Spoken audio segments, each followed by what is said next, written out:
So I'm just going to break down how we do analysis and the different types. All right. So as a trader, these are I'm just going to give you a conceptual view as far as what we use and the terms that we use. So when when we when we look at markets, there's like maybe five different kinds of analysis that we're going to do. Okay. So it's kind of like tennis. There's different things that we can analyze.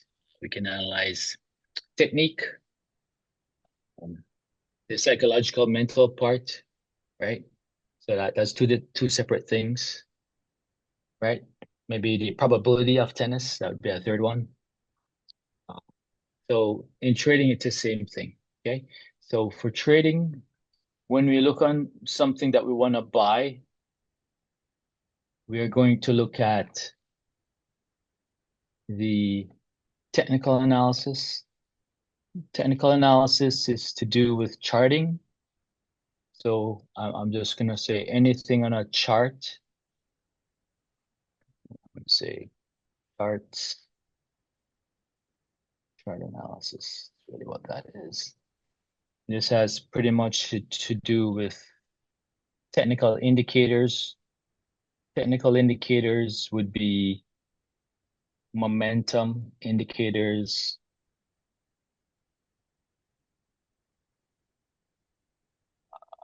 market timing.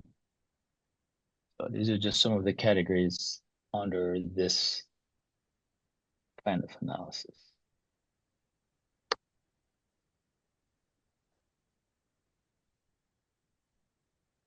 Second thing is fundamental analysis. This is what the company actually does. For example, under this category, you would have earnings.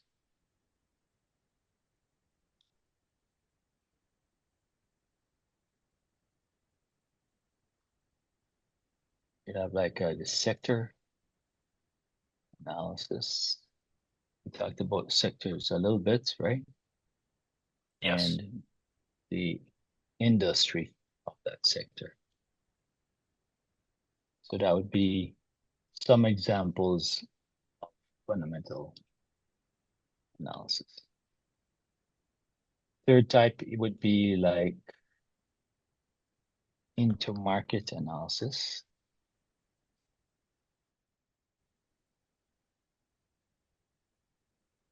And this is how all the four markets, these are the four markets, how they are connected and affected by each other.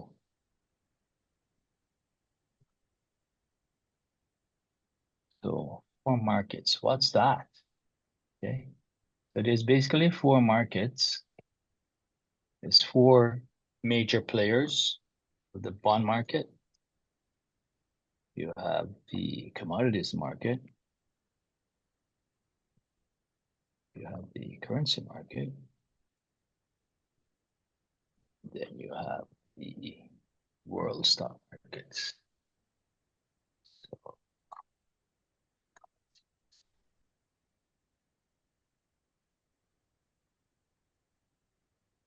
I'm just going to say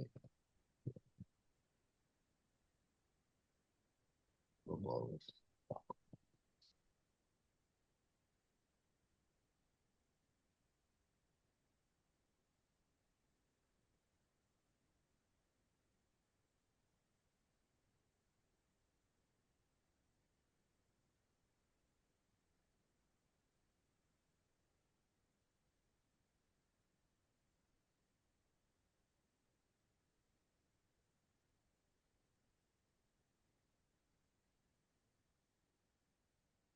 1, 2, 3.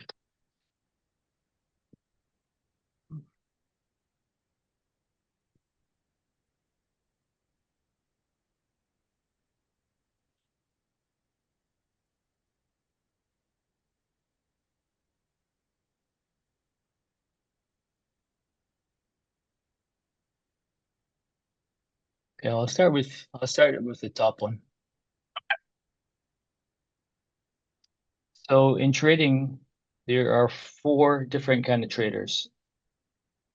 Four traders at four separate different things. They do not overlap. Okay. So the first traders are what we call, I'm going to call them Forex traders, currency traders. So they trade in a market called Forex, foreign exchange, acronym for foreign exchange. So in the foreign exchange, all these guys do, they just trade one currency versus another. They don't trade anything else. So these currencies are paired. So for example, the US dollar versus Canadian dollar would be this one here. And there's 43 pairings. What does that mean? It means that a currency trader might bet against the US dollar or for it. For example, let's say the US dollar is rising here. All right, a lot of empty candles, right? A lot of empty balloons. Talked about this Yes. not too long ago, remember? Okay. Yes. A lot of good dates, okay? Is that better? So this is an uptrend. So if the US dollar, USD is the first letter here, Canadian dollar is the second letter, right? So this chart is the US dollar versus Canadian dollar. So when US dollar is rising, these candlesticks, they go up. Prices rise, okay? This number here is how much Canadian dollars you need to buy US dollar. For example, right now, you need $1.40 Canadian to buy one US dollar. Okay, so if I'm going to go on a US vacation, right? And they say, hey, Ronnie, your hotel is 50 bucks US. I need 70 Canadian because kind of like euro, right? Same crap. You got to Yes. convert it, right? Yep. Okay, so someone knowing what's going on with the US dollar here, they would buy US dollars, right? They would sell their Canadian dollars and they'd buy US dollars. So that's what currency traders do. They sell one and buy the other, and that's how they make money. Okay, they just buy US dollars right here. So for example, when this candle was here, it was a different price for it was only 134. See right here? Yes. So, the currency for Canadian was 134, but as US dollar went up, you can see our currency went down, right? Because it cost us more to buy US dollars. Okay. So if you had a choice, let's say you had 10,000 Canadian here. They would take the 10,000 Canadian, sell it, and buy US dollars. Because US dollars are a stronger currency. So they would make money when the US dollar goes up. Okay. So let's say you had two individuals. There's two people starting here. They both have 10,000 Canadian. Okay. One of them decided to keep the 10,000 Canadian because he's patriotic. He wants to have Canadian dollars. The other guy who's Canadian as well took his 10,000 Canadian and he bought US dollars. So they both have different currencies. So far, so good. So far, so good. The guy with the US dollar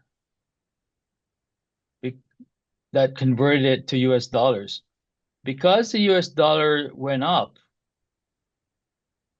to this point, his 10,000 US dollars, if he was to convert it back to Canadian, it would be greater than the other guy's 10 grand. Because here, at this point, you can see when he sells his US dollars here, he's going to get 147 for it, right? Yes. Yeah, but when he sold it, he sold it for 134, right? So you can see what happens is that this guy here, he's going to have more money than this guy. because the US dollar went up. Canadian dollar didn't go up. It went down versus the US dollar. So if he was to convert his money here, right? He would have he would have 14,000 Canadian, right? Because he'd be getting $1.40.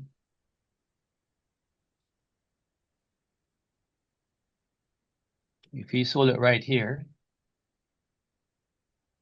his 10,000 would be worth it would be worth 14,738, right?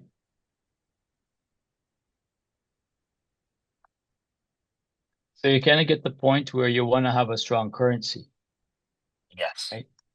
But that's how the currency traders make money. They sell the weak ones and they buy the strong ones. Okay, so I'll show another example. Let's say, let's find something in a big downtrend. Let's see here.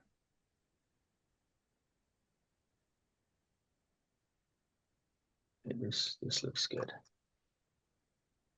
Euro versus Great Britain pound.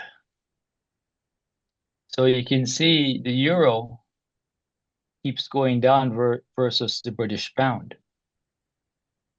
So you see how you get keeps going lower and lower, Yes. right? What does that mean? It means that if you have a choice between having your money in euro dollars or British pounds, during this period, you don't want to have euros. It keeps dropping versus the British pound, right? So you'd want to be owning the British pound here. So if you had two people here with 1 million British pounds, right? The person who converted their British pound to euro, they would be in big trouble because you can see how the euro keeps falling here versus the British pound. Okay. So in this case, the pound was stronger than the euro dollar. Right. So that's how currency traders make money. Okay. All right. So there's only 42 pairings, right? You can see it. We don't trade currencies, but we do look at the US dollar, which is this guy. This is a chart of the US dollar. UUP. So let's take a little peek at this and see how this looks. So you can see for the most part, the US dollar is in an uptrend, right? Yes. Okay. Here, it finds what we call a floor somewhere on here. So I want to talk a little bit about floors and ceilings. A floor is where price goes to it and it doesn't go lower. Kind of like an airplane. The airplane goes up here and free falls. And at this altitude, it finds support. Yeah, weather is good below. I don't know, sunny weather, no storm, no rain, no wind. So it doesn't go through this altitude. Goes back up. Sure enough, the airplane had problems up here, right? Because when it got to this point here, it went back down. Doesn't like the weather here. At this altitude, I don't know, we got lightning bolts, big wind, tornadoes, all kinds of crap up at this altitude. Bad stuff happening up here. That's what we call a ceiling or resistance. Yeah, I'm gonna put some words in here for you. Ceiling, just like how you jump up, right? You hit your head on the ceiling, that thing, right? Come back Yes. down. Got it. Okay, so it resists you from going through. For me, it'd be maybe my tennis ability. Every time I hit a 5.0 player, oh man, I can't win this guy on the ladder. Always my ceiling, always my resistance. Every single 5.0 player play, I got trouble. Yeah, got trouble. However, every time I play a 4.0 player, I find support because I beat these guys. Yeah, I find support. I never lose to these guys. So this is my support. It's my floor.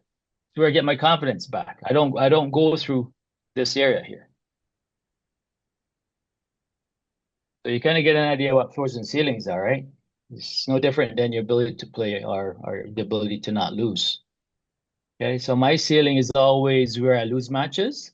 My floor is always where I always come back. I get some points, right? Some confidence. I can do that. Okay. So this is similar to like an airplane. Every time it goes to this altitude, it finds support, good weather, good flying conditions, can control the aircraft. I don't go lower than here. Every time I go up here, man, whatever is here, it just sends it back down. Well, ceiling. There's another ceiling right here. Okay. So that's how ceilings and floor, that's how they work. So here, same old ceiling from back here. Goes back down. Okay. So that's how ceilings and floors work. Okay. All right. So that part is, this has been an example of technical analysis because we're using a chart to find floors and support and also resistance and ceilings. Okay. So that's an example of technical analysis. Now let's go back to the four kinds of markets. So we covered one, which is currencies, right? Now we're going to Yes. cover the second kind of traders, and those are bond traders.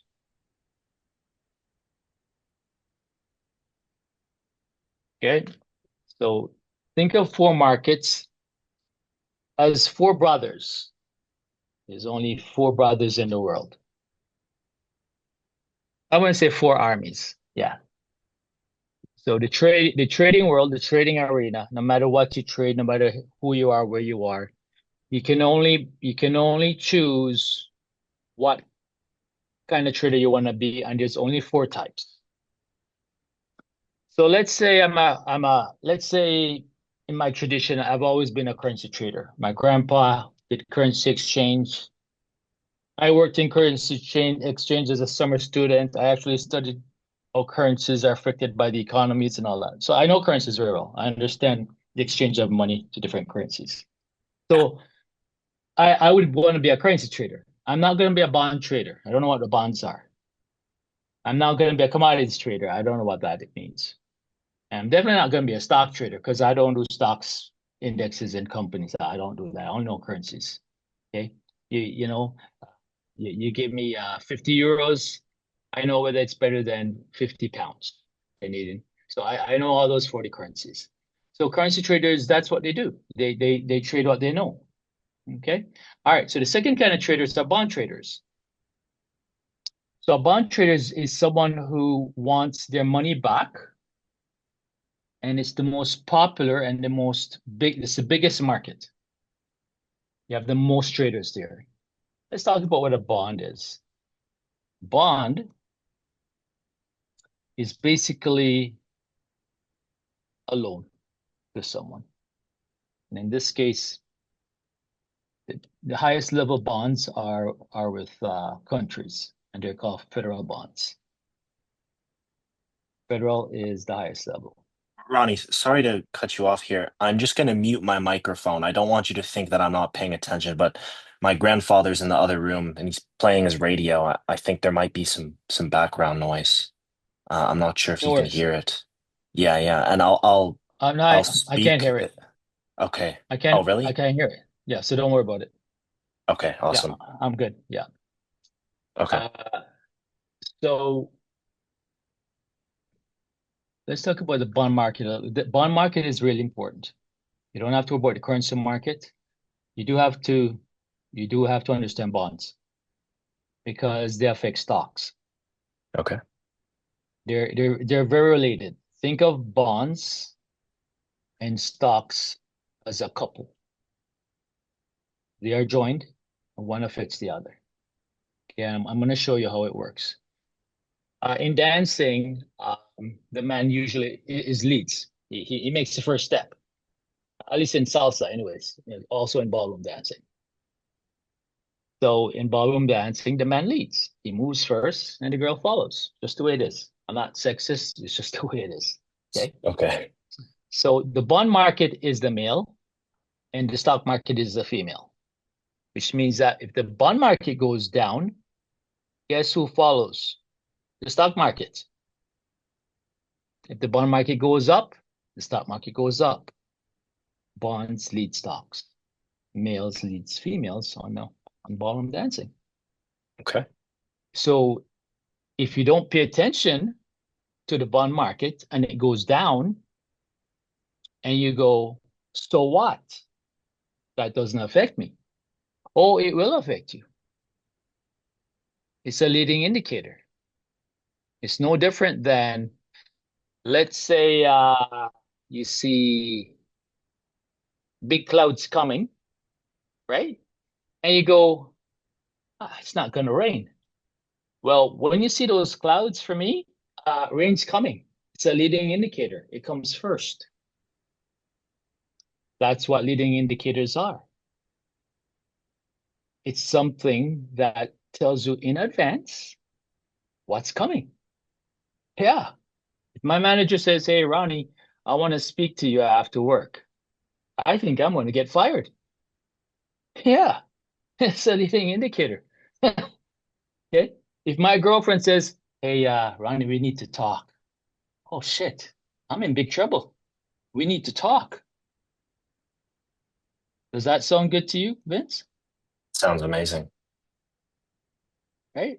So you understand these clues, I right? do. They Yeah. they tell in advance what's going to happen, right? So when the Okay. bond market falls, the stock market's going to fall as well. Okay? They're not always, most of the time they're together, they're in sync, right? Yes. However, there are times when they're not in sync, and that's where it gets dangerous. Just like a relationship. When you're in sync, it's pretty consistent. But once you have what I call divergence, a change, something different, it kind of bothers me because I kind of feel that uh, something is not good, something is off. And you know what I'm talking about.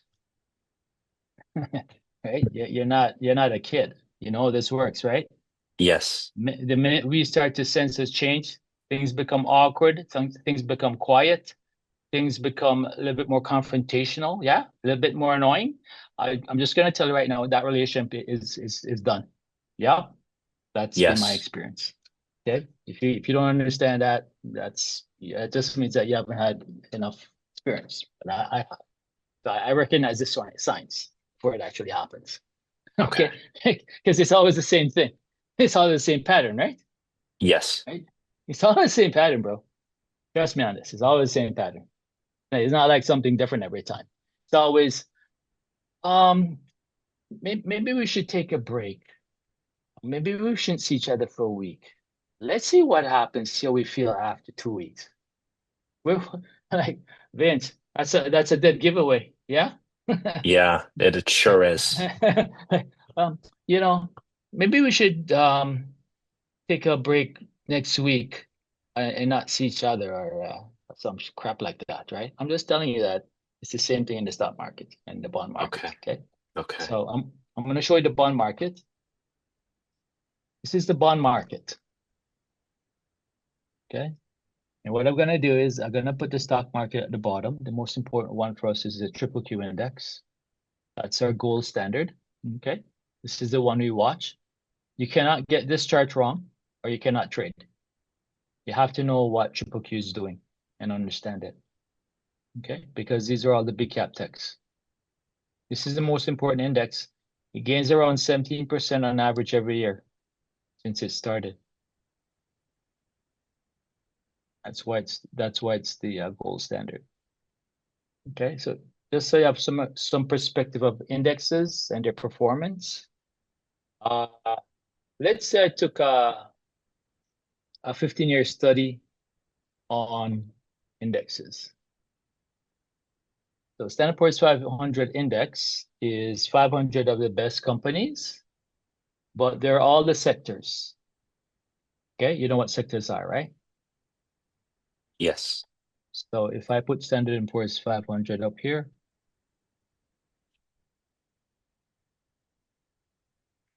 Y, and let's say I go, what's the holdings? Holdings just mean what it has, what's in it. So you can see this is representation of the sectors, right? So SPY, just so you know, it's 500 companies, the largest companies in the US. Largest one being, no surprise, Microsoft. Smallest one being FMC Corp, which is 4.6 billion. These companies were picked by a company called Standard & Poor's. Standard & Poor's is the gold standard of what we call credit rating for large corporations. For example, we have credit ratings for individuals like myself. Okay. But then you have credit ratings for companies. Not the Okay. same thing. Okay. When you do a credit rating for a company, that's a bigger scale. It's more complex. You know, running this credit rating is pretty simple. Eh? Just assets, liabilities, few numbers. That's really easy. You do a credit rating for a company, like say, I don't know, Apple or Microsoft, you're gonna go into some bigger numbers, right? You don't have to add up all your Yes. assets, liabilities, all kinds of crap, sales, I don't know, like crap branding. Okay. So the people who do that is Standard & Poor's. So Standard & Poor's does credit rating, right? They do the standard for companies. So when a company wants to borrow money, right? Standard & Poor's will be the ones assessing their credit score. Just like how I'm assess my credit score when I go into a bank, right? Isn't that how it works? People ask for your credit Yep. rating, isn't it? Yeah, well, that's how Yep. it works. You want to rent a place, you want to buy a phone, you want to get a loan. Guess what? What's your credit rating? You want to get a history of your loan payments and debts and blah blah blah, your bad behavior, whatever that is, right? Isn't that what that Yeah. is? Equifax. Yep. Yep. Well, companies have the same deal, but it's not done by Equifax. Equifax do the small potatoes like me, consumers. I see. Standard & Poor's does the big potatoes like Apple and IBM, right? So if you were to look up Standard & Poor's, let me see, Ronnie, can't remember, who are these guys? It's right here. The American Credit Rating Agency. They're also global. That means that they're going to be doing global ratings for stocks, bonds, and commodities. So everything. They're the largest of the big three. The other two are Moody's Ratings and Fitch. So these guys, right? These are the guys who assess whether you're good or bad. So if I had a company, right, and let's say I had a poor history of paying my creditors and my suppliers, these S&P is gonna give me a bad rating. It's just like, you're a consumer, you behave badly as well, right? So this is the S&P. This is who they are and what they do. They've been around a long time. So they're very well respected. Oh my gosh, 1860. Ah, that's a long time. Okay. So that's what they do. So they picked 500, the best companies, and this is who they decided on that has the best credit rating as a company. And that's why they made up an index of that. So people would know that these companies were pre-screened, audited, analyzed, and these are the best. By the way, if you're in this list and let's say you behave badly, I don't know, maybe you have poor earnings, did something bad, you get kicked out. So they have a review every year. All indexes have a review every year. You can't, it's not there forever. You have to qualify. Yeah, that's how it is. Okay. So they kick out the worst two, and maybe they bring in two more or three or four, whatever they do. So it's always reevaluated. Okay. So it's reevaluated every year, and the bad ones leave, and the good ones come in. Okay. Okay. Okay. Awesome. So this is the best index as far as reputation, not by performance, but by reputation. They've been around a long time. This index has been around forever because these are all the old sectors. Remember all the sectors, there's only two new sectors, tech and biotech. Okay, so if you said, well, when did techs arrive? Techs arrived only in 1983. So pre-1983, we didn't have tech. Okay, Intel was born in 1983. So before 1983, all you had was Standard and Poor's sectors. There was no techs and no healthcare. So all the old sectors were trading on the New York Stock Exchange, and they were born before 1983. Once 1983 came about, everything changed. Okay, two new animals were spawned. Actually, it's just one, and that was technology. This beast is kind of like an alien. He just dropped in out of nowhere. Right. So the other nine sectors, right? The old ones, the ones that were, from Jesus days, right? They go, hey, what the heck's this? Where did this thing come from? Out of space. Yeah, you're right. Technology was out of space. Turned everything upside down from 1983. That was when tech was born. So from tech came a hybrid. That was healthcare. Healthcare is tech combined with science. And those are the sectors today. Those are the 11 sectors. So if you go on the sectors, you hear the old ones, basic materials, been around forever. Energy, same thing. Same thing, consumer defensive. These are your chocolates, your drinks, and your candy. Communication services, that'd be like AT&T Bell Telephone, that guy. Real estate, forever. Retail, that's been around forever. That's just closed. Utilities, that'd be like Ma Bell. Same thing with this, be like Wells Fargo. Industrials, that'd be like your railroads. Those trains been around forever. Technology have not been around forever. They started in 1983. And then they used technology with science and they created healthcare. So those two are related and they are categorized as tech.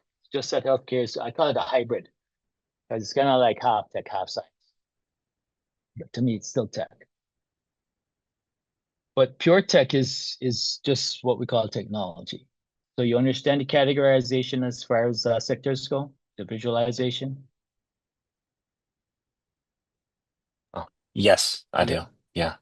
Okay, you need to get that because concepts are important. So you kind of get an idea how to navigate when you start going to the details. So having said that, we only buy techs. Okay, we only buy techs. Techs, AI, robotics, cryptos, quantum, that thing, Got it. things you use, right? Zoom, all that crap. Okay, we do not buy any of those sectors. So there's no sense you finding a company and say, hey, Ronnie, I like this chart. Because the first thing I'm going to ask you, I said, what sector is it? Oh, it's a leisure company. They make boats. Yeah, but it's not tech. Oh, no, I found another one. I found a super company doing trains. Trains, that's industrials. So you complain, you go, so what's the big deal about this tech? Well, I said, well, that's where the earnings are. That's where the demand is. That's where the future is. Fund managers don't buy old sectors. The fund managers who buy old sectors, they underperform the fund managers who buy new sectors. What were you thinking? You think you can buy old stuff and think that old stuff is gonna beat the new stuff? How does that work? The modern people, the younger generation, You think they're buying old sectors and old products? Is that what they do? I don't think so. Everyone who's young, what do? They connect to social media and all that technology crap. Is that true? Well, you It's should true. know. Aren't you one of them? Aren't you one of those representatives? What I do you sure am. use? Do you use the old sectors? I don't think so. There's nothing Mm. that you do is old. This video crap, video gaming, video editing, music, all of this stuff that you guys do is tech. It's tech related. It's indirectly, directly, it's tech. So everyone does the same thing, right? That's where the earnings are going to be, right? You just bought a laptop, right? What's that? Is that tech? It sure is. How come you didn't buy a pair of pants? Oh, because I don't need them. Exactly. Yeah. Yeah. So now you know, right? And we buy healthcare, except healthcare is only half tech, right? We don't really invest in health on a daily basis, even though we can. But it's just no one goes out and buy I don't know, vitamin C every day. It's not what I do.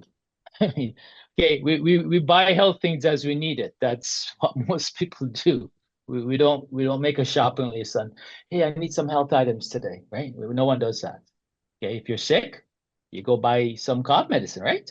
Well, apart from Yeah. that, you don't buy cough medicine. I don't do that. No. Okay.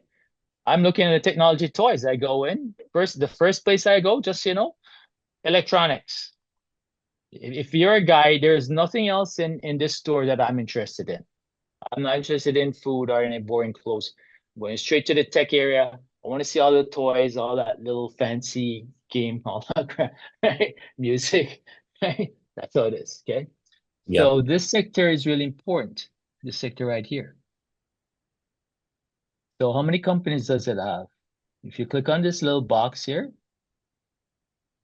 it tells you there's 1053 items. Okay. 953, 939 is just the one you're looking at. It's just the order. Okay, that's why that number is there. But 939 of 1053 is how many technology companies that you have. Okay, so I want to show you a little bit how we can categorize this because I want to start finding good tech companies and really focus on just this one sector. Okay, because there's like, oh my gosh, there's like 3,500 companies. So what most traders do, they try and figure out, they look at all the companies. That's too much. Okay, so what I want you to focus just concentrate your energy, your time, just on text. I'm going to show you how we do that. Okay, and I'm going to do it for you, and then I'm going to have you trade some companies so you can get used to trend analysis because I want to make you into a trader as fast as I can. All right. Got it. Okay. Understood. So I'm just going to show you how we use the software. So if you go to sector, okay, so in here, these are all the things that you can look at. That's what you pay for and all of this stuff. Okay. So there's all. So this is your main screen. Tells you everything that you can look at and everything that you need. If you go here under sectors, it's gonna just give you the sectors, which is 11. If you go here under technology, you get this chart. So when I click on one of these, I get this chart. Okay, so I'm going to click on technology. Once you have this area here, there's a little box here beside the symbol. Okay, this is the software signal symbol. Okay, SX110, that's the writers, DC Warden, they created this index. Okay, it's not a real index like SPY. You can't buy it. Okay, so here, if you click the little box, it shows you all the tech companies. Okay, so I can copy all of these. I'm going to do a right click and I'm going to say copy all symbols. I'm going to clear all the flags in the system. I'm going to copy all symbols. And I'm going to go at the top part here. It says new personal watch list. That would be like me. I'm creating a watch list that I created. So I'll just call it Vince Text. And I'll hit OK. So if I go back here, the main screen, so there's a little box here. This is how you get to the main portal, kind of like a secret portal. You click on it and oh, poof, I can go anywhere I want in the world. So I go into personal. Personal just means it's where you create files. If I go here and I look for Vince, oh, there it is, Vince. So sure enough, I copied all the symbols. There they are, 1053 companies, and they were all copied to your name, right? So data management is what we're doing right now. It's important in trading. You got to organize your data because there's a lot of it. You can't look on 3,500 companies. That's impossible. It's too many. Okay, so we're going to narrow it down, right? If I'm looking for a wife, I can't date 3,500. That's not going to work. I have to narrow down the pool. You understand? So Got it. we're narrowing down the pool right now. Okay, we don't be wasting time and money on dates. Maybe I'll say it better. Okay. Okay, I only want to focus. I only have so much money and so much time. Got it? So I have to narrow down how many dates and who I date. Make sense? That's Yes. how things work in trading as well. Okay. Are you going because you're gonna get confused if you keep dating everybody and anybody anytime. First of all, you run out of money, you run out of energy, and this is not gonna be a good plan. It's not a good plan. It is not a good plan. You're gonna get confused, and at the end of the day, you won't have nothing. Just saying. Okay, and get tired as well. All right, so this is what we're doing here. We know we've got 3,500 companies. We know we have 11 sectors. Where do we start? Holy crap, man. Only got 5 grand, eh? Right? 5 grand to Yeah. spend with 3,500. Like, bro, you're gonna have to narrow it down, right? So my job Yes. is narrowing it down. This is what I'm doing right now. I'm showing the process. Make sense? Makes sense. Okay. Because you have to do this as a trader all the time. So everything that I do here, it's what you'd have to do. And that's what you'll be doing too, because I'm gonna have a simulated count. And then yeah, you're gonna have to yeah, my goal is I have to see what you retain and how you use your tools and right because it's trading is complex. It's gonna take me a while to, if you ask me, I'm gonna say, bro, this is gonna be no other different than any other career. Right? You take a 4-year degree in, I don't know, art, science, engineering, I don't know, doctor, I don't care. It's the same thing here. Yes. Yeah, Process. this is not a 40-hour sewing course. Because I got people thinking, oh, how long will it take? It's like, so you want to know how long it takes to be a trader. Well, tell me what you're thinking. So they're thinking, oh, 40 hours, 3 months. So let me make sure I get this right. You think you can become a trader in 3 months because it's that easy and it looks simple. You just could buy and sell, right? It's easy, right? You just hit buy and sell. Yeah, anyone can do that. Like, what are you thinking? This is the hardest thing to do in the world. We got a lot of smart people in this and they keep losing money. And they even have a lot of money and they still lose money. It doesn't work. They even went to the top schools. It doesn't work. Yeah, the best minds of the world, every part of the global world are traders. I don't care whether they trade in their own country, stocks or whatever they do in their own country, or they trade in the U.S. markets, which is the most liquid, the most in appeal because of their products and their companies. You're competing against the best traders in the world with the best resources. How do you think you're gonna win? And you think you're gonna be at their level after 4 months? That's not happening. That's pretty ambitious of you, but it's not gonna work. I know because I've been doing this for at least a few years. Right? I know because I do 3,200 test trades, so I have some idea as far as how things work. Trust me, if you do 3,200 test rates, yeah, you find out really how quickly how good or bad of a trader you are. Results don't lie, right? You can't hide. Exactly. So that's what you're gonna do today. You're gonna do like, I don't know, 100 test rates. So I'll show you how to do a trade. I'll show you how to analyze a trade, and then you do it because you have to get into the, I'm gonna say, the visualization of a trade, right? So if I play tennis, you're gonna analyze my ability to play. Make sense? Because you should know how to do it because that's the thing you do. You're gonna look at my forehand, backhand, serve, all that crap. Well, guess what? As a trader, you're gonna have a chart, right? You're gonna do the same thing. Yeah, that's what it is. Yeah, I'm going to show you how to analyze a chart, just like how you can analyze a tennis player, right?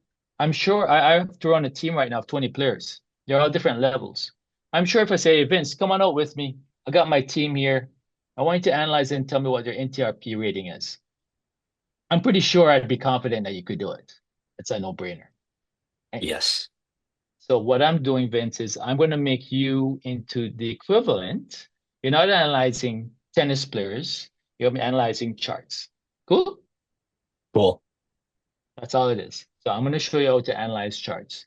Just like how you would show me how to analyze my team, right? You say, hey, Ronnie, the 4.0s, they got to hit, I don't know, 10 balls in a row. Something like that. I don't know. whatever that NTRP requirement is when you Google it, right? You'd be surprised. A lot of players think they're 4.0, and I'm thinking, did you actually read the definition of what a 4.0 is supposed to do? And say, what's that? I said, like, well, you got to Google it. What do you mean, what's that? How can you call yourself a 4.0 if you don't even know what the requirement is? Well, I'm good. I'm good enough. I'm like, no, that's not how it works. That's your opinion. Isn't that true, Vince? People think they're better than they are, right? Yeah, that's usually the case. So funny. All right. So now that you have your text, right? I'm going to show you how we screen. Okay. So here's how we screen. We're going to say new. So this is where you're going to let the software do some screening for you. Okay. So this software is kind of like your assistant coach, your assistant analyzer, right? So they do the pre-screening, right? To find the best companies, and then you narrow it down manually. Cool. So I'm going to show you how nice software is.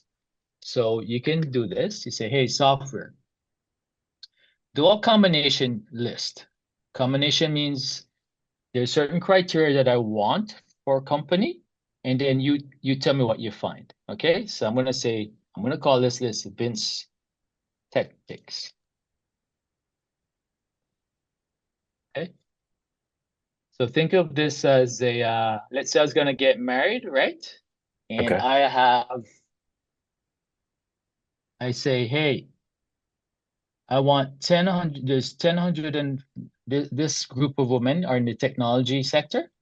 Okay, that's what they do. I love technology women. I found out there's 1,053 of them, right? Right here. So I go to someone, right? It's called a matchmaker. And I say, here's my list. Here's 1053 names. They're all tech girls. I'm going to give you 5 criteria because I'm looking for a wife. I want one to be able to cook, clean, respectful, loyal, blah, blah, blah. There's like 5 criteria. So we're making a list of the criteria. Got it? Got it. The matchmaker is a software. Matchmaker is TC2000. They're going to do the work for me. I pay them $100 per month, remember? Okay, so I pay the Yes. matchmaker $100 per month. That's a service I want. I don't want to be doing it myself. I gotta go play tennis. I don't want to be doing this. So you do it. So that's what they do. So here's what they do. I say, okay, here's a list. I say, okay, Ronnie, what's the list? So, okay, no problem. I'm gonna give it to you. Here's a combo list. So combo list just means all the things they need. All right, so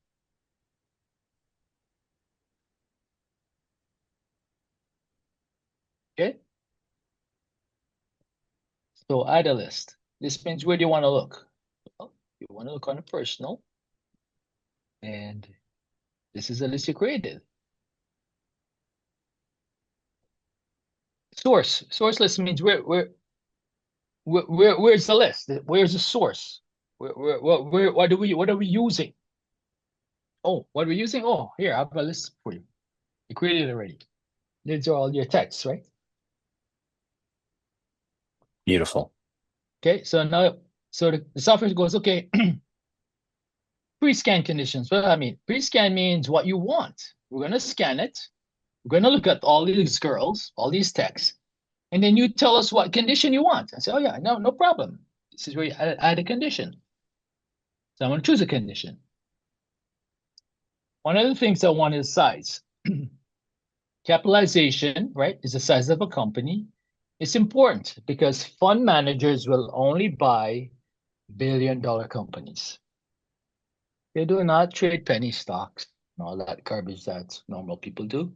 It's too risky. Right? They're investing millions and billions of dollars. They can't buy crap for their clients. They're going to lose their clients. So they're forced to buy quality items. Make sense? Makes sense. So if you're investing money, you want the same criteria, right? You want quality companies. Is that true? Yes. Well, those are the largest ones, just so you know, right? You know, like the Apples, the Microsoft, the largest ones. Okay. Okay. So if I put 1,000 in here, it's the same thing as saying it's a billion-dollar company. Cool? This value Cool. here, Yes. it's basically 1,000 with 3 zeros. So if I hit OK, the matchmaker software IntelliShark 2000 says, hey, okay, no problem. With the first screen, here's what I found. That first criteria, you know, that $1 billion tech company, I found 437 items. See? Bottom here, 437. See that? I see. Yes.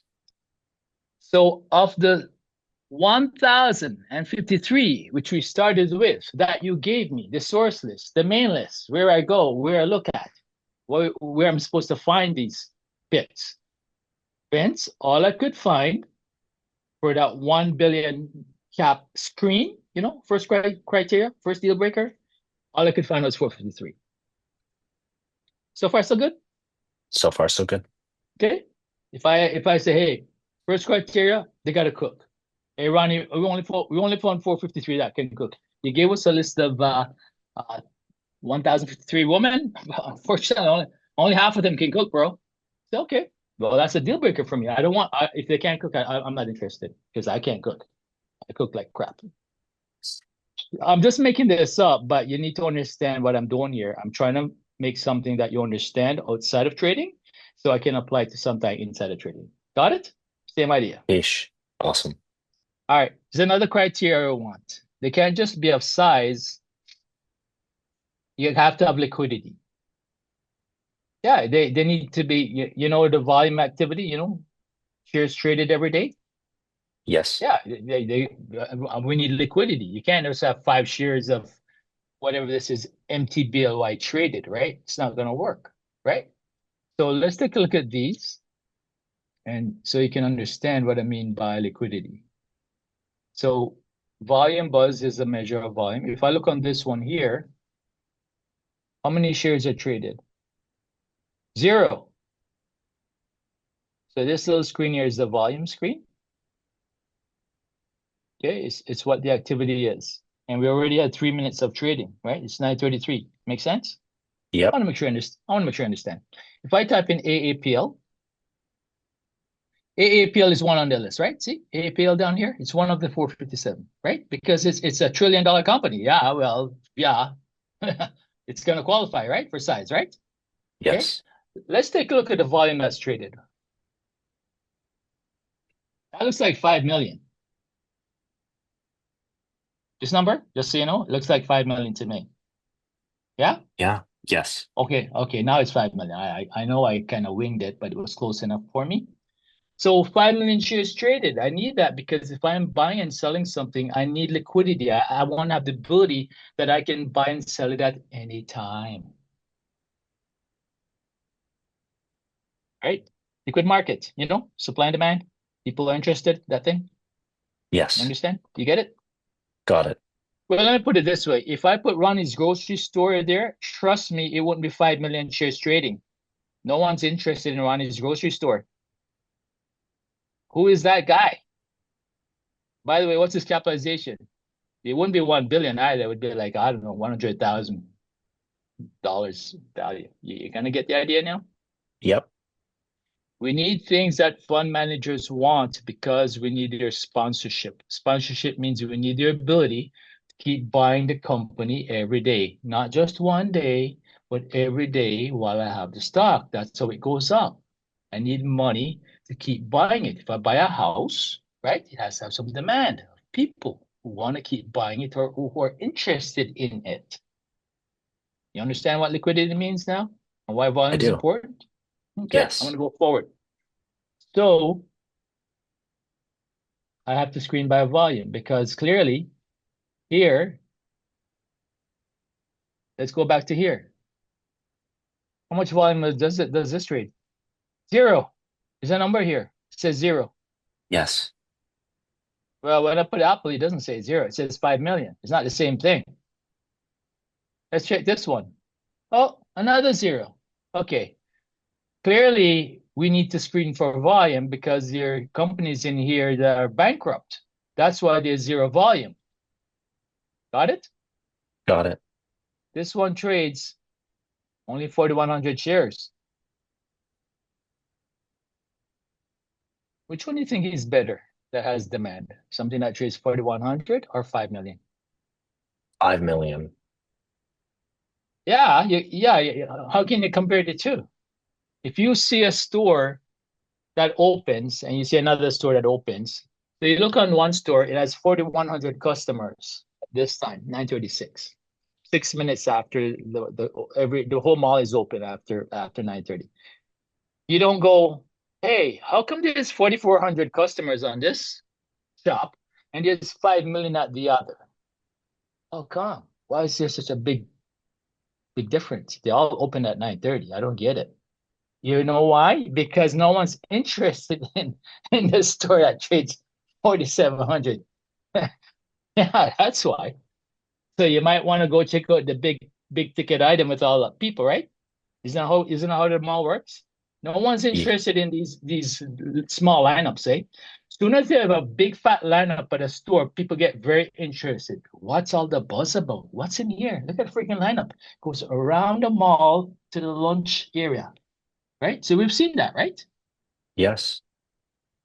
Right? Because they have some sale or I don't know, some crap. I don't know.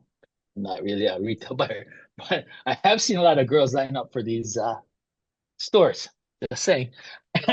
Right? All right. So we have to screen for volume. So here it is. We go plus, add another condition, volume. And for me, I usually like something that trades, I'm going to say at least 50,000 shares a day. Right? If I'm only buying 100 shares, right, and it trades 50,000 for a day, that's good enough liquidity for me. Make sense? Makes sense. Okay. So 50,000, I click on that. So the software says, hey, I added that second condition you wanted, that second criteria, that second requirement, and 261. So you can see what's happening, right? List is getting smaller. Yeah, it is. Was that 1,500? Went on, and was that 4? And now you're to 261. You kind of get this a little bit? I do. Okay. All right. So that is the minimum screen in my mind that you need before you start anything. This is your short list. That they got to be of size and they got to have liquidity. Cool? Cool. All right. Second criteria. They need to be optionable. Optionable means that they have to have the ability of risk management. Okay. Optionable means that you can buy insurance on them. You buy insurance on companies so that if the stock goes to $1, right, we get to sell it for whatever we bought it for. Those are called put insurance. Did we cover put insurance? Yeah, in our class yesterday, we did. Yes. Cool. And that's the reason why I teach these things first, because I teach the most important things first.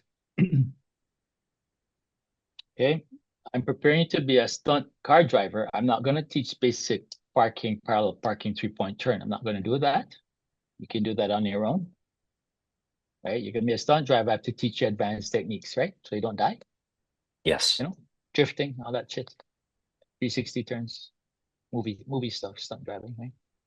So that's how I teach, especially someone who wants to do this full time.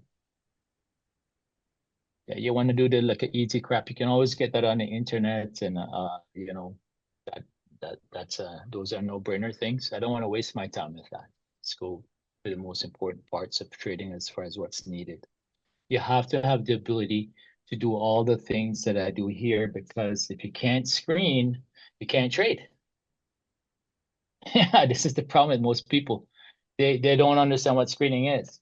So they go on the internet and they go, hey, uh, what's moving today? So they go here, they read all this crap, and then they get overwhelmed because there is so much crap in here, depending where you want to go.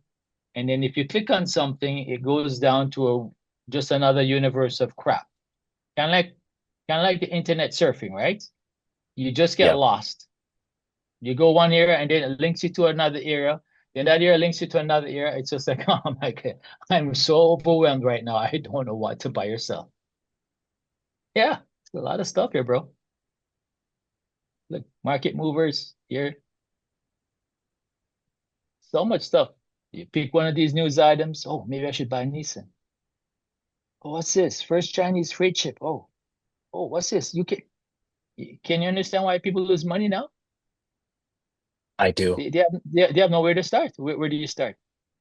I'll pick, oh, you want to go here? Look, you can go here, investing. Let's go here instead. It's in here. Oh, what's this? Analyst calls. Bro, this is not the way to do things, but this is how everyone does it. You're gonna get so confused. It's like I just drop you in the jungle. Okay, Vince, go find a banana. Go find something in this jungle. It's a vast jungle. It's like the Amazon, eh? You're gonna get confused. You don't know what's poisonous. You don't know where to start. You don't know what can bite you. You just like you're lost, right?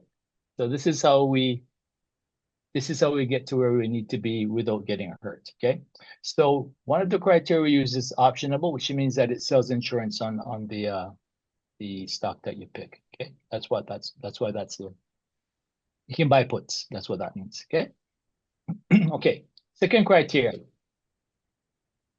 Because the market is moving up, and the way we can tell is if we look on triple Q, this is rising, right? This is going up. Yes. Still not sure. Well, it's up 3% today, so that means it's going up. Okay. But if you look on price, you can see that we kind of hit a low price somewhere around here, right? This area here, this bar, this wick. Yes. I see. Okay. So it says 402, right? See, price Yes. 402. So back here on April 8th, so this offer is kind of cool. I can go back to any time I want, and I can see a summary of that day. It's April 8th. So all of the things belongs to April 8th. So on April 8th, the highest price was 443, lowest was 409, and it started at 438. Open, beginning, 9:30 a.m., that thing. And then the top one is the close, right? 4 p.m., end of day, that thing. So Got it. far, are you okay with the language, or am I going too fast? No, it's amazing. Yeah. Okay, this is as easy as it gets. I'm actually babysitting. Okay, this is it. I'm gonna step out and say this is easy as it gets. Traders don't take this time for this detail. No one does that. It's boring for them. It's just I'm telling you the truth. Okay, they may not tell you. I'll tell you. It's okay. I'm okay with that. So, if that's a low, You kind of get an idea how candles work, right? Empty balloons, that thing, Yep. right? So when they're empty, they start at the bottom, right? 9:30 a.m. By 4 p.m. they're higher, right? That's how empty balloons work Yes. because they float up. Solid balloons or filled balloons doesn't work like that. Even if you have an upwind, they're still gonna fall to the ground, just so you know. So they start at the top of the price, right? Yes. 9:30, 9:30 opening price here, and then they fall by the end lower, right? The close, right? These are Japanese candlesticks, right? Remember the Japanese, they compare the opening price to the closing price, remember? I do. Yes. Right? Western traders don't look at opening price. They look on the extremes. They look on the highest price and the lowest price, which to me is kind of dumb because just because you hit a price intraday high and intraday low, it doesn't count. You didn't close there. The value of account is not dependent on the lowest price or the highest price you reach during the day. It's dependent on where you closed at. Kind of like a tennis match, eh? You can play really, really good during the match, somewhere during the match, but at the end of the match, that's really what counts, whether you win or lose. Now, I thought you were playing at a really high level when you're up 4-2, or you're on 5-4, but apparently your game tailed off during the rest of the time. Yeah, just saying, right? So it's the same thing for price action, right? Okay, it only counts if you close there. Okay, Okay. so here you can see during the day this bar was this much, right? On this day, Yes. it got as high as 442. Doesn't count because you close here, bro, at 416. Not good. Yeah, it's playing so good during my match, and then I don't know what happened. Didn't happen by the end of the set. Bad set. Okay. So we're very interested in closing prices, and we're very interested in the range because this is kind of like a really good date, right? Remember we talk about dates and you call it price action, right? I could say for a date it would be like romance action for me. That's the analogy I'd make, right? It was a Yeah. very Like you. romantic date, right? This was a Yes. very big, still a lot of romance. That's quite a romantic change from when I started to the end, right? This day I didn't really have a lot of romance because when I started, it wasn't much of a change at the end. Right? It started here, and it's pretty much where I ended, right?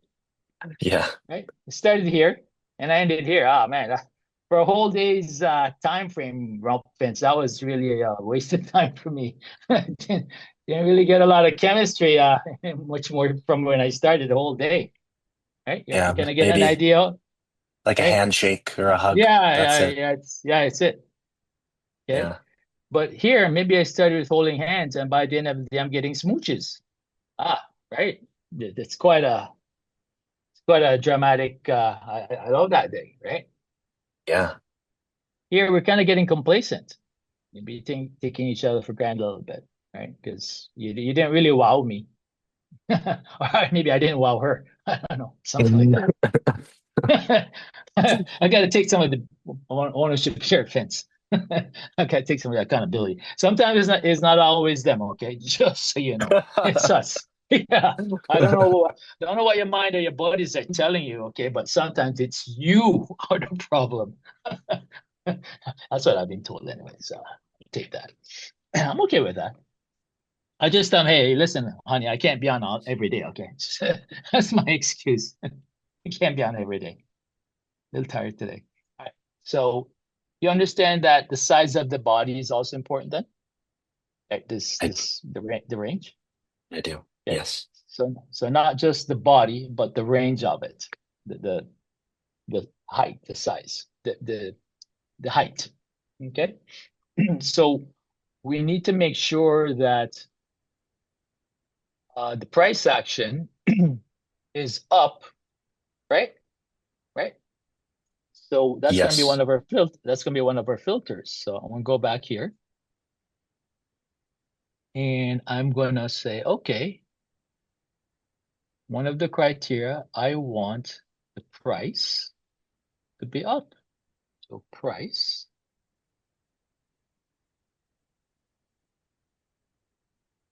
today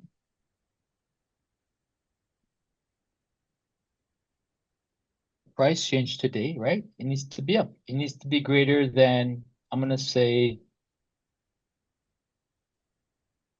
2%.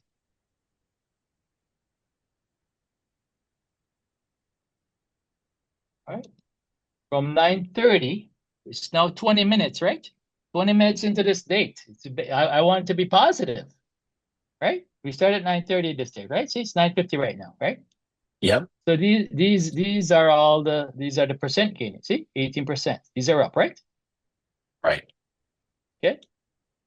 So when I put that criteria in the screen, it found 242. So you can see when it's up, you can see a body there, right? See that? It's up. Yes. Okay. See the body? You see the big empty bodies? So if it's small, it just means that it started here. Even though it's up from the beginning to now, it's up a lot. Small body. Okay. There's a big change here because it gapped up. Even though we started here. Sorry, even though we closed here yesterday, right? Usually prices, wherever you ended at, that's where it started. That's where you start from the next day, but not so with this one. Why is that? It's because overnight there was news. Okay, overnight there's news. So you're already up a lot. I'm gonna give you an example. Let's say I tell my girlfriend, this is what day is this? This is Friday. Okay, so we close here on our date here, right? This part, 29? Yep. Okay. Let's say I tell my girlfriend over the weekend, I said, honey, we're going on a vacation on Monday. Oh shit. Her energy level, her interest is not starting here because we're going to a trip with, I'm going on a trip with her Monday morning, 9:30 to, let's see, Hawaii for 5 days. Oh, trust me, her energy level is here. That's right. That's where we're starting at 9:30 at our date because of that overnight news. Do you understand? Do you understand that the energy here is not going to be the same Monday morning? It can't be because I just told you something happened overnight, right? Some Yes. added value excitement. How can you expect her excitement to be here, the same place after the news? That's impossible.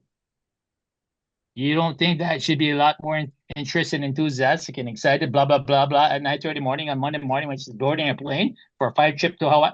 Bro, what are you thinking? How can it be the same?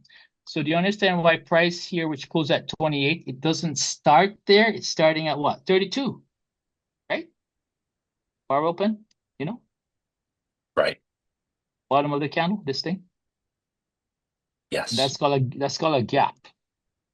Called a gap because there's no prices that traded in between here, right? We didn't have any prices that traded in between this range. You're starting at here.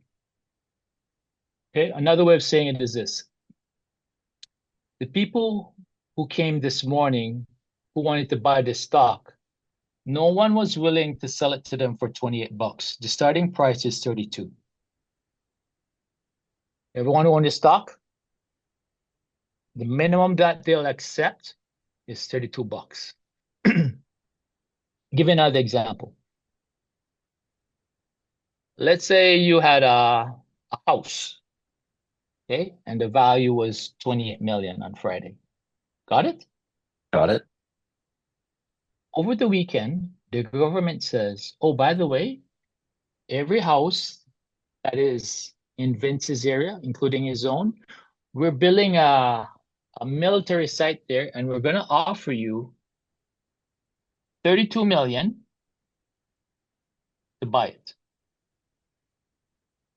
You actually think people would take anything less on Monday morning after that announcement? I don't think so. Is that what you would do? No, you won't. No one does Like that, I mean, I wouldn't take any less. right? Uh, Because yeah. you have an offer of 30 million, 32 million, which was only 28 million on the close of Friday. Do you go, hey, I need to know why they're offering me 32 million when it was only 28 on Friday? No one does that. Okay, just so you know, we don't need to know why. You don't need to tell us that you're building a military base or a zoo for Toronto. We don't care. We're gonna take the 32 million. Is that true? Yeah. Well, that's how the world works. We don't need to know why we get more money for less. What was lower. No one needs to know. Okay, we just want to make money. So it's the same thing for the traders here. If you own these shares and this morning you're starting at 32, right? You remember what bar open means? You're starting, 9:30 a.m. Yes. Eastern time, opening price, that thing. Yeah, Yep. that's what open means. Okay. Well, if you're starting at 32 and you go, Ronnie, I don't understand this. We close at 28 on Friday. What happened? You know what I'm going to tell you? I don't care. The dog bit the ass of a cow. That's what happened. Does it matter? No, It doesn't matter to it's me. not. I need to understand something. As a trader, I don't need to know everything. I don't need to explain everything. As long as I make money, I don't care. Got it? Got it. This is Ronnie's world. Now look, if you want to go find out why and how things happen, hey, go ahead. I'm not going to help you. Big waste of time for me. Why do I need to know that? You don't. Why do you need to know everything in the world, why things work the way they do? I'm not going to do that. I'm going to be wasting my time. Why don't you spend your time instead just enjoying your life? Wouldn't that be a better deal? What? Well, that's hey, I'm not distracted. I know what I want and I know what I need and the rest of the stuff I don't care. Very black and white. In your life, right? You're a young fella. Eventually, you're gonna have to decide what you want, what you don't want, right? What's important, what's not, what your priorities, because you can't have everything. You ever try to get everything, you know what happens? You end up losing something. That's been my experience. You really have to pick, kind of like tennis. You have to pick how you want to win. You can't win every shot with every technique. Okay. If you're a retriever like me, that's going to be the main theme. If I start changing my game where I'm starting blasting balls, yeah, that's kind of crap. That's been a disaster for me. I have to play within my own game, right? Your own strengths, right? Right. It's the same thing for trading. So for me, my focus is much more on risk management and making money and trend analysis, screening, so I have a better probability of the trade. That's it. It's that simple. Yeah. Okay. So this bar, however, is solid, right? Is that good? So we No. got price going up, right? It's clearly in an uptrend. That's good. But this balloon, it opened here and it's solid, right? It's falling from 9:30 to the present. Is that true? Well, that's what I see. So that's not good.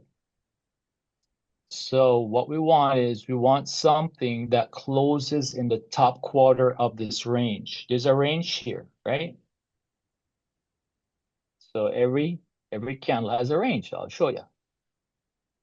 If I take a line,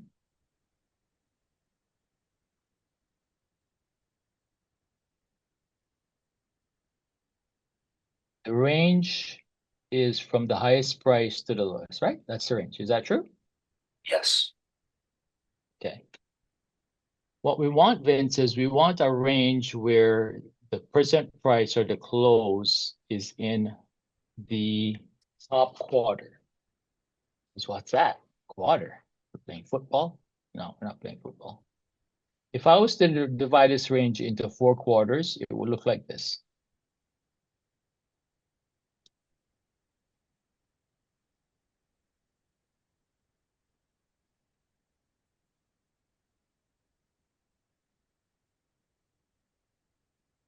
Okay. So when I was in school, when we wrote an exam, they would post this big long list. All the names are here and all the marks are here. The range of names and a range of marks. Of course, the top students would have be here, right? Top of the range, right? Highest marks, that thing. Yes. And the bottom would be the bottom. Maybe right in the middle is where you fail. Maybe this is a 50% mark, right? So I already know I don't need to look up here. My name, I already know my name is not going to be up here. Okay, so I don't look up here. We're all looking because we want to see if we passed, right? I know I'm not going to look down here either. I'm not that bad. Okay, so I'm not at the extreme top. I'm not at extreme bottom. I'm looking here. This is where I'm looking for my name and my mark. So I kind of know that I passed that. So I don't need to look in this. I'm looking in here because this is a 50% mark. Okay, so I'm looking in here, right? I want to ask you, where is the best students? The bottom quarter, second from the bottom, third quarter, or the top quarter? The top quarter. Where's the best? Perfect. So I want price to be in this top quarter. I want price to be in this top quarter. What does that mean? No problem. I'll tell you what that means. This is the range of this bar, right? Is that true? Yes. Yes, it is, because that's the highest price and this is the lowest price intraday, right? I'm going to carve this up just like this one into four equal parts. Oh, it won't allow me. Okay, I'm going to bring this little box here over the opposite side so I can carve it up.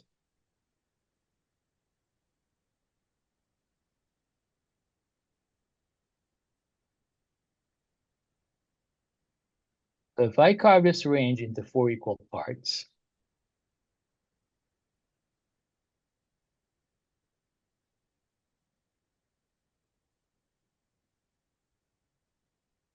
the price presently here would be at the bottom of this balloon, right? Remember? 9:30, 4 p.m. Remember that thing? Yes. I know it's not 4 p.m., but it's 9:30, the opening price. And right now, this is the present price, which is at 10:02.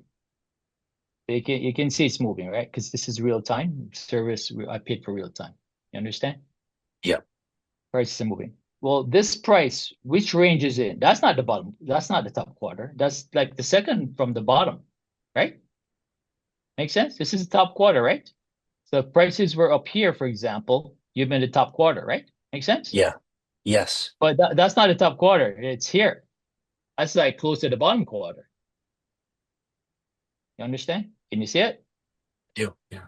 These are ranges, right? Remember, we just did that, with the classes, testing. Yes. Okay. So we want price, just like how you want to pick the top students here in the top quarter of the range. You want to pick the best candles, the best, I'm going to say dates, the best romantic dates. You want those to be in the top quarter of the range. Make sense? Makes sense. So that is one of the criteria, and this is how we do it.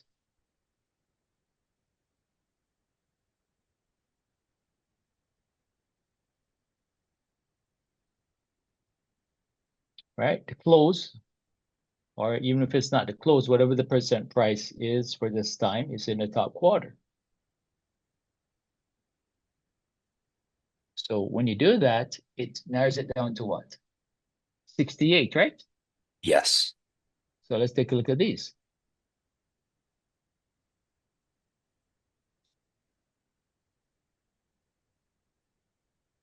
Let's see if the software is working.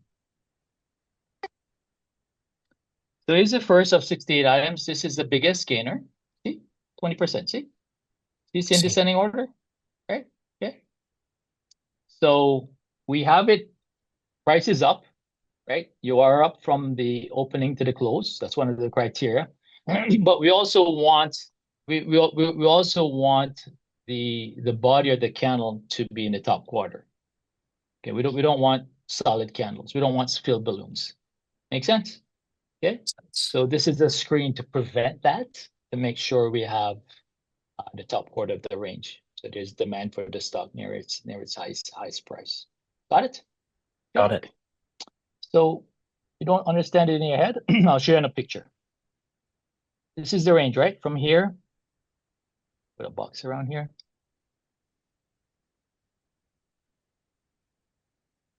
This is the range, right? Highest price, Yes. lowest price. Sure, that's what I see. So I'm going to move this over here, beside it. I'm going to carve this little box here into four parts, four quarters. Make sense? Makes sense. because I want to make sure that the software is doing what it's supposed to be doing. So where is price? Price is right here, right? Got it? This thing, price? Yep. Well, that line is in the stop quarter range. Got it? Can Got you it. see it? I can. Okay. All right, let's do the next one. This is the bar, right? Yes. So this is the same old crap, right? You know what I'm going to do because this is like third time I'm doing this now. Make sense, right? Makes There's a pattern sense. here. There's some kind of process. Same process, right? So you should be getting bored by now because I'm just saying the same crap, right? This price here, it's in the top quarter of the range, right? When you carve the range up into four equal parts, right? This price, yeah, Yes. it's in between these two top lines, you know, the quarter range, that thing. So Yes.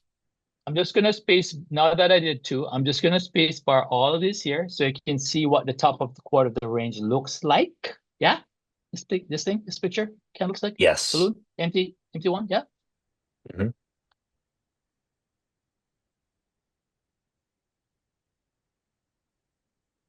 But even though this is a small candle, it still is in the top quarter of the range. True.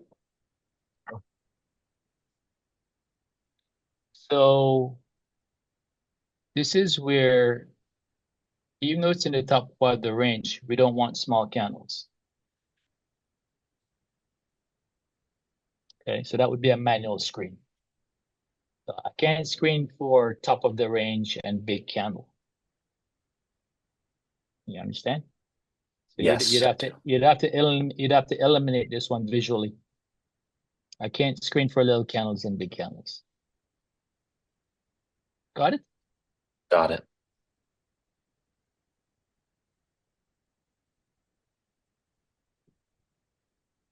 All right. So what are the criteria we want? Well, we want average price to be rising. Now we spoke about average price before. Remember these little yellow dots here? This thing, I do. Yeah. average price. Okay. Yes. So let's see if in all of these here, average price is rising. Let's look at the first one. Average price is rising. Only problem is the history of it has been what? Down. Yeah, that's what I see. Yeah. Here, I'll It's take not this good off for you. dates.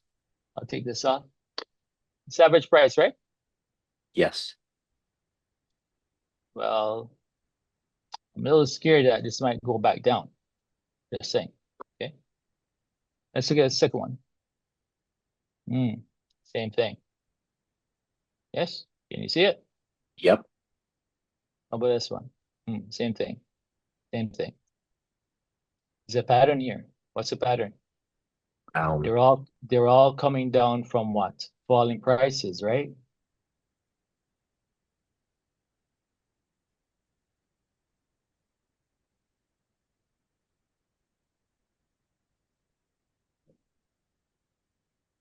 So why is that pattern consistent right across? Why is that criteria? Why is that criteria common where all of them are coming from long-term average price falling? The only way that's possible, okay, is if you had a market bottom.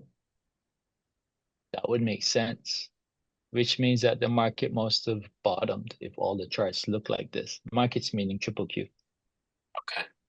Markets meaning the majority of stocks, that'd be triple Q and SPY. So that means this pattern must be normal because it's right across the board.